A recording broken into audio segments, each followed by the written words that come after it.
Olá!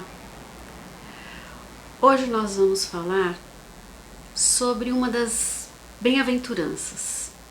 Bem-aventurados os pobres de espírito, porque é deles o reino dos céus. E depois de muito tempo,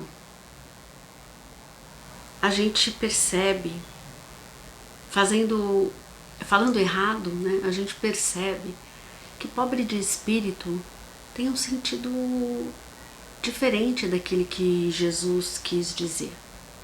Quando a gente fala pobre de espírito, hoje em dia, né, a gente fala, aquele ali é um pobre de espírito. A gente está dizendo uma forma totalmente errada daquela que Jesus quis dizer. E eu vou fazer você entender por quê.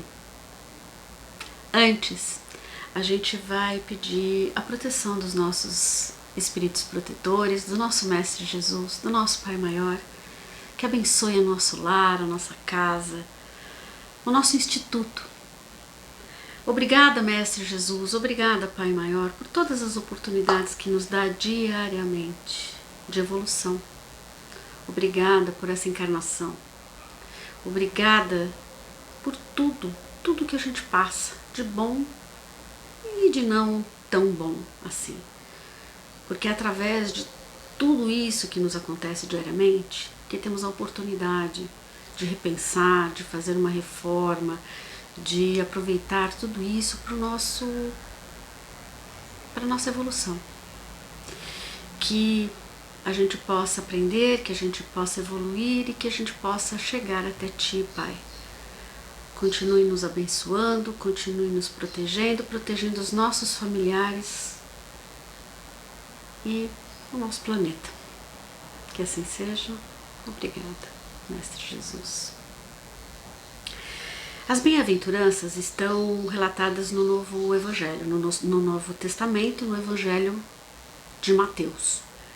E é justamente depois que Jesus percorre toda a Galileia, ensinando nas sinagogas, pregando o Evangelho dele, operando as curas, os milagres, se tornando famoso, né, nas terras da Síria, da Galileia, Jerusalém, a Judéia, o Jordão, que as pessoas começam a segui-lo, uma multidão de pessoas começam a segui-lo.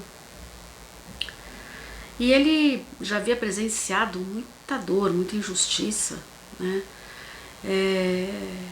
Mas ele falava com muita coerência, ele tinha muita paz no coração, né? Aquele homem que falava com tanta precisão e com tanto entendimento, mesmo através das parábolas, mas era uma pessoa que falava com tanto discernimento, tinha um porquê segui-lo, né? E as pessoas começaram a segui-lo, porque não havia mais o porquê de permanecer com aquela pobreza e com aquela com a falta de motivo de estar ali naquele lugar onde eles viviam. Era muito mais coerente seguir aquele homem que tinha tanto amor no coração. E as pessoas começaram a segui-lo. E é quando ele chega no monte, né? E pronuncia o tão famoso Sermão da Montanha. Né? E por que eu estou falando isso tudo?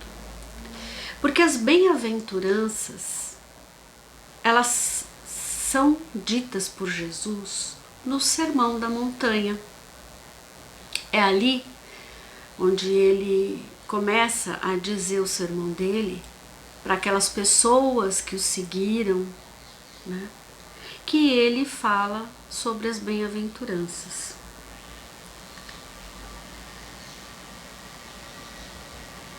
E Jesus traz com as bem-aventuranças a vinda do reino de Deus através da palavra e da ação. Porque na verdade, né, cada bem-aventurança consiste em duas partes. Uma condição e um resultado, né? Bem-aventurado o pobre de espírito, né? Uma condição, porque ele terá o reino do céu. Então, ou se ele for assim, ele vai ter, né? Bem-aventurado o manso, porque ele terá a compensação. Bem-aventurado que ele vai ter. Então, assim, sempre a bem-aventurança, ela é contida de uma condição, ela consiste em uma condição e uma ação. Essas frases, elas são familiares ao Velho Testamento. No Velho Testamento, já se ouvia a respeito do bem-aventurado, né? Já se ouve falar sobre o bem-aventurado. Porém, não dessa forma. Não dessa forma que Jesus traz. Mas no sermão de Jesus, ele eleva isso a uma condição de um novo ensinamento. Ele foca no amor, ele foca na humildade, ele foca na espiritualidade e na compaixão. Quando ele fala, bem-aventurado o pobre de espírito, porque é dele o reino do céu. Ou seja, ele já apresenta um lado espiritualista, ele já apresenta um mundo espiritual, o reino do Pai, né? Jesus promete também, com a bem-aventurança, um mundo espiritual, uma continuação. Nos convida a seguir os seus ensinamentos em busca de atingirmos a plenitude e a felicidade junto ao nosso Pai Maior. As bem-aventuranças, a gente sabe bem, né, que não finda aí, né, no pobre de espírito que vai ter o reino do céu. A gente sabe que bem-aventurados são os que choram, porque eles serão consolados. Bem-aventurados são os mansos, porque eles herdarão a terra.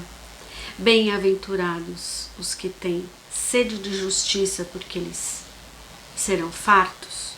Bem-aventurados são os misericordiosos, porque eles alcançarão a misericórdia. Bem-aventurados são os puros de coração, porque eles verão a Deus. Bem-aventurados são os pacificadores, porque serão chamados filhos de Deus.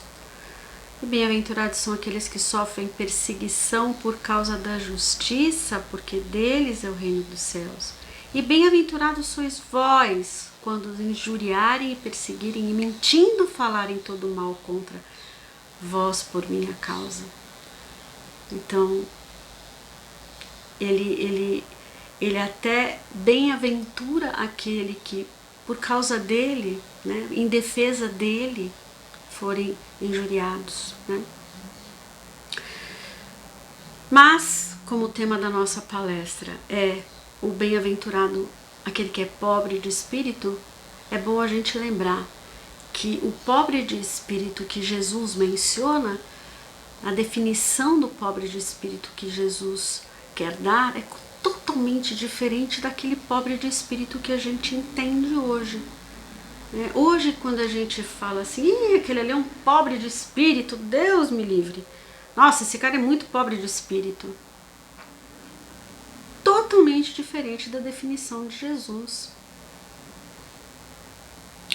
Porque Jesus, quando ele fala em pobre de espírito, ele quer dizer, né, e o nosso evangelho, o evangelho de Kardec, ele já começa com essa pergunta, né? Ele já começa assim: o que se deve entender por pobre de espírito?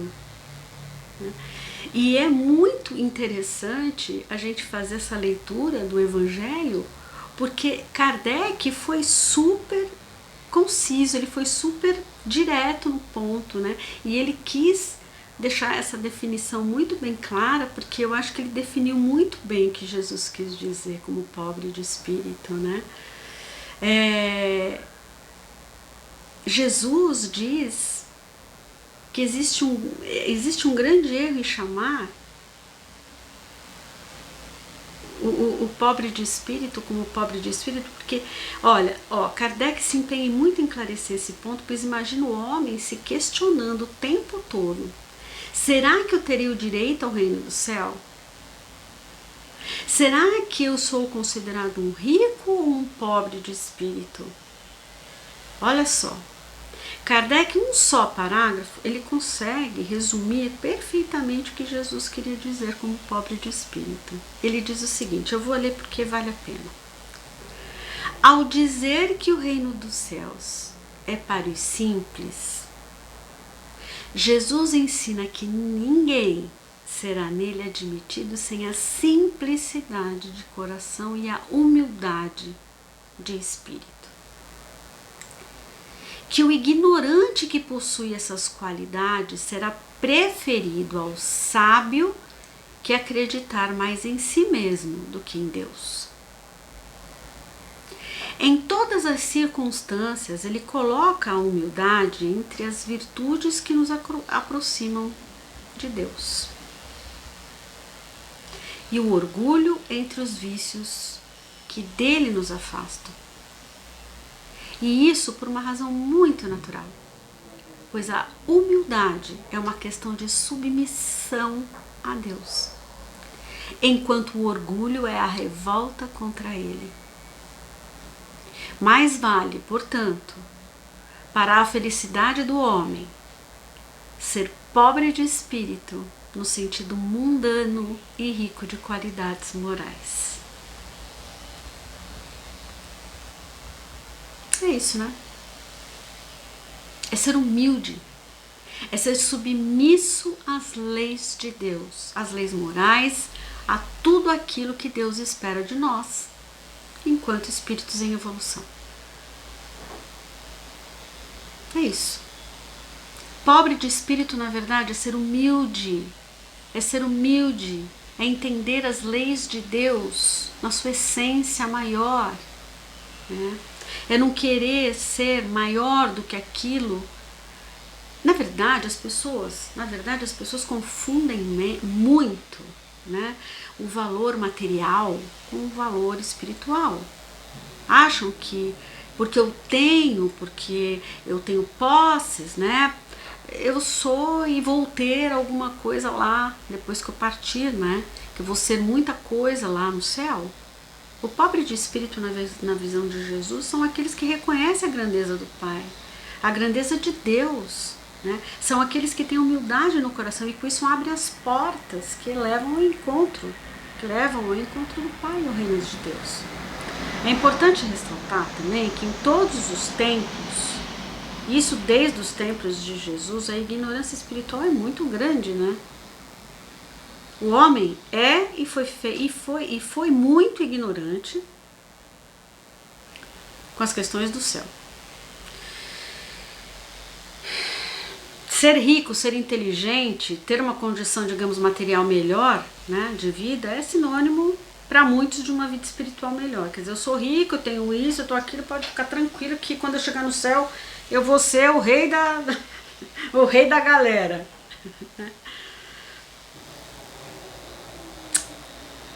Ai, como essas pessoas estão enganadas, não é verdade? Porque a gente sabe que não é bem assim.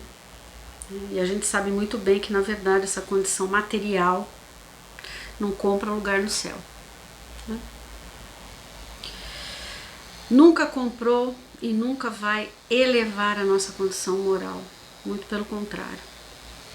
Aquilo que assimilamos durante a nossa jornada espiritual, o que aprendemos e o que conseguimos resgatar, isso sim, toda essa nossa carga moral, se é possível, como Jesus pediu tanto, né, que a gente assimilasse, que a gente, né, adquirisse, né, com humildade, isso sim vai valer a pena, isso sim vai pesar. Sem orgulho, sem ostentação, porque ninguém é melhor do que ninguém. Somos todos filhos do mesmo Pai. Eu gosto sempre de dizer nas minhas palestras que somos uma grande família espiritual. Temos um Pai misericordioso que olha por todos nós, independente de cor, de raça, de credo, Somos todos uma família, grande família espiritual. Hoje nós estamos aqui encarnados, né, dentro de uma família XYZ, mas quando a gente desencarnar, quando a gente voltar para o nosso plano espiritual, faremos parte de uma grande família espiritual. Não somos melhor do que ninguém. Estamos aqui nesse mesmo nível, nesse mesmo planeta, e estamos passando pelo mesmo nível de reencarnação. Ah, tá bom, um pode estar um pouquinho mais adiantado que o outro? Ah, pode até ser. Mas vamos encarar tudo isso com muita humildade, né? Com muito amor no coração. Porque ninguém é melhor do que ninguém. Somos espíritos em evolução. E estamos evoluindo para chegar até o nosso Pai Maior. E não existe a possibilidade nenhuma de ficar ninguém para trás. Né? Pode ser que um leve um pouco mais de tempo que o outro, mas todos vamos chegar no mesmo lugar. Pelo amor, pela humildade, pela moral elevada. Nunca pelo empoderamento material, político, hierárquico criado aqui na Terra, enquanto encarnados. Né? O orgulho e o egoísmo são grandes doenças do mundo, assim como o poder, a riqueza.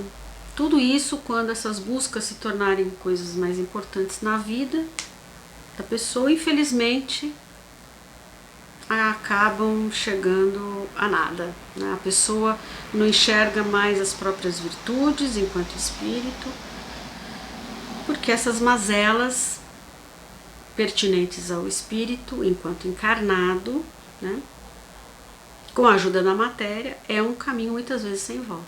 Enquanto a pessoa está tão preocupada com todas essas coisas materiais, né, o espírito está ali apegado a todas essas coisas materiais, fica muito difícil, né, se ligar a essa parte moral, em que é mais importante o Pai, a espiritualidade, né, as coisas do plano espiritual. O que faz com que ele enxergue, né, essa luz, essa religiosidade, a palavra de amor, a fé que eleva, e quando o homem consegue fazer essa autorreflexão, consegue reverter isso tudo, ainda que muitas vezes vem em forma de provas muito duras. Às vezes a pessoa precisa tomar um chacoalhão muito duro, né? Não é fácil. Mas quando a pessoa consegue enxergar que está indo por caminhos tortos e consegue se endireitar, é uma coisa maravilhosa. É uma coisa muito boa. Isto fica muito mais fácil, né, quando a pessoa tem essa conscientização, e essa conscientização vem ainda em tempo de abrir essa porta que eleva, que leva e eleva. Por isso que ser pobre de espírito facilita a ida. Não esse pobre de espírito que a gente entende aqui. Ser humilde, né? Ser humilde facilita a ida. O caminho se torna mais fácil, mais leve, quando se é humilde. Quando se entende que Deus é o Pai Maior, né? Que Ele é misericordioso, que Ele nos dá muitas oportunidades, e oportunidade de reencarnação, né? E que se não conseguirmos agora, né, se sucumbirmos dessa vez, foi por única e exclusiva responsabilidade nossa, né? Honremos essa oportunidade que a gente teve, né? Estudemos muito para que a gente possa elevar essa nossa moral, a fim de que a nossa humildade cresça com a mesma proporção. Eu espero que haja tempo de reparar, que haja tempo de repensar as nossas atitudes, e que a gente consiga entender o Evangelho de Jesus. Jesus já tinha dito tudo. Jesus deixou tudo. Através das parábolas, das bem-aventuranças, ele deixou toda a mensagem dele. Tá ali, certinho, é só a gente decifrar. Continuando no Evangelho de Mateus, no capítulo 11, versículo 29, Jesus fala assim, ó, tomai sobre vós o meu jugo e aprendei de mim, que sou manso e humilde de coração. E encontrareis descanso para as vossas almas. É isso aí. Você consegue enxergar um mundo de pessoas humildes? Como é que seria esse mundo? Seria bem melhor, né? Se a gente conseguisse